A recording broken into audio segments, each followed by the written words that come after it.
গৌৰৱ গগৈ ডাঙৰীয়া ধূলিচাত প্ৰকৃততে ধূলিচাত মানে একেবাৰে শেষ হৈ গ'ল বুলি ক'লেও কংগ্ৰেছ ভুল নহ'ব। আৰু ৰাইজৰ দলৰ যিটো এটা স্থিতি তেওঁলোকে দেখাব বিচাৰিছিলে যে তেওঁলোকৰ খুব সবল স্থিতি আছে, ৰাইজৰ দল ইয়াত বিধ্বস্ত হৈ গ'ল, কংগ্ৰেছো বিধ্বস্ত, ৰাইজৰ দলো বিধ্বস্ত, অন্য দলো ইয়াত বিধ্বস্ত হৈ গ'ল।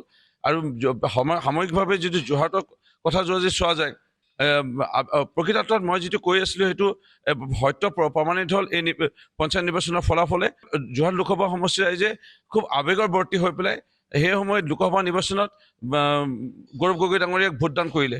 ভাবিছিলে গৌৰৱ গগৈ ডাঙৰীয়া সুখে দুখে সদায় আহিব, ভাবিছিলে গৌৰৱ গগৈ ডাঙৰীয়া লোকসভাত যোৰহাট লোকসভা সমষ্টিৰ ৰাইজৰ হকে সদায় মাত মাতিব। কিন্তু যেতিয়া দেখা গৈছে তেওঁ লোকসভাত যোৰহাট লোকসভা সমষ্টিৰ ৰাইজৰ কাৰণে মাত মতাটো দূৰৰ কথা, এই ৰাইজৰ খবৰ ল'বলৈ সময় নাই।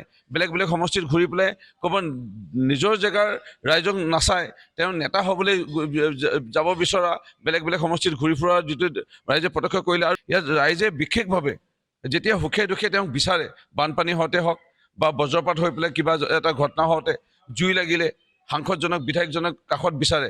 ইয়াত বানপানী ক'ৰবাত কেতিয়াবা ৰাজপথত দুৰ্ঘটনা পতিত হৈ পেলাই কোনোবা এটা পৰিয়ালৰ আপোনজনে এজন মানে হেৰুৱাব লগা হয়, সেই সময়ত সকাম পাতিবলৈ টকা নাথাকে, সেই সময়ত সাংসদ বিধায়কজন আহি পেলাই খবৰ লোৱাটো বিচাৰে। সামাজিক অনুষ্ঠান পাতে, ৰাস পাতে, ভাওনা পাতে, বিহু পাতে, প্ৰত্যেকতে যোৰহাটবাসী ৰাইজ ইমানেই মৰমীয়াল, সদায় মুখ্য অতিথিৰূপে গোহাৰিৰ পত্ৰত লোকসভা সাংসদগৰাকীৰ নাম মুখ্য অতিথি 1 নম্বৰ স্থানত সদায় ৰাখে।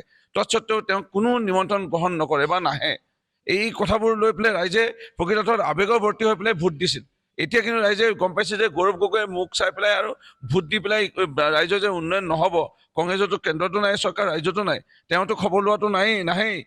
তেনেস্থলত একেনে কংগ্ৰেছক ৰাইজে এৰিলে আৰু ৰাইজৰ দল বা অন্য দলসমূহক এৰি ভাৰতীয় জনতা পাৰ্টীৰ পক্ষত আজি ৰাইজে ভোটদান কৰিছে। মই ৰাইজক মৰিয়নি সমষ্টিৰ ৰাইজৰ লগতে যোৰহাট লোকসভাসমূহ ৰাইজক অশেষ, আমাৰ যোৰহাট জিলাৰ ৰাইজকো কৃতজ্ঞতা জ্ঞাপন কৰিছোঁ। মৰিয়নি সমষ্টিৰ ৰাইজক মই প্ৰথমে অশেষ কৃতজ্ঞতা জ্ঞাপন কৰিব বিচাৰিম প্ৰধানমন্ত্ৰী নৰেন্দ্ৰ মোদী ডাঙৰীয়া আৰু মাননীয় মুখ্যমন্ত্ৰী ডক্টৰ হিমন্ত বিশ্ব শৰ্মা ডাঙৰীয়াৰ প্ৰতি যি বিশ্বাস বা যিটো আস্থা প্ৰদৰ্শন কৰিলে। নতুন মৰিয়নি সমষ্টিৰ যি সমষ্টি পুনৰ নিৰ্ধাৰণৰ পিছতে আমি 9টা পঞ্চায়ত কইলাপানী উন্নয়ন খণ্ডৰ অন্তৰ্গত অৰ্থাৎ পূৰ্বৰ তিয়ক সমষ্টিৰ যি অঞ্চলৰ ৰাইজক মই পাইছিলোঁ, মই আনন্দিত। এই ৰাইজে ইমান মৰম দিলে, আমি যথেষ্ট কৃতজ্ঞতা প্ৰকাশ কৰিও হয়তো শব্দৰে মই ধন্যবাদ জ্ঞাপন কৰি পেলাই শেষ কৰিব নোৱাৰিম। আমাৰ এই যি আজি জয় হৈছে, এই জয় আমি উৎসৰ্গা কৰিছোঁ ভাৰতীয় সৈন্যবাহিনীলৈ। মাননীয় মুখ্যমন্ত্ৰী মহোদয়ৰ আহ্বান আছিলে যে আমি এই জয়, আমি আনন্দ উল্লাস আমি কৰিব নালাগে। আমি ক'তো আনন্দ উল্লাস কৰা নাই। আমাৰ সকলো প্ৰাৰ্থীকে কোৱা হৈছে যে আপোনালোকে নামঘৰ মন্দিৰত গৈ আপোনালোকে ভাৰতীয় সৈন্যসকলৰ বাবে তেওঁলোকৰ সুস্বাস্থ্য কামনা কৰি, তেওঁলোকৰ দীৰ্ঘায়ু কামনা কৰি আপোনালোকে চাকি বন্তি জ্বলাব।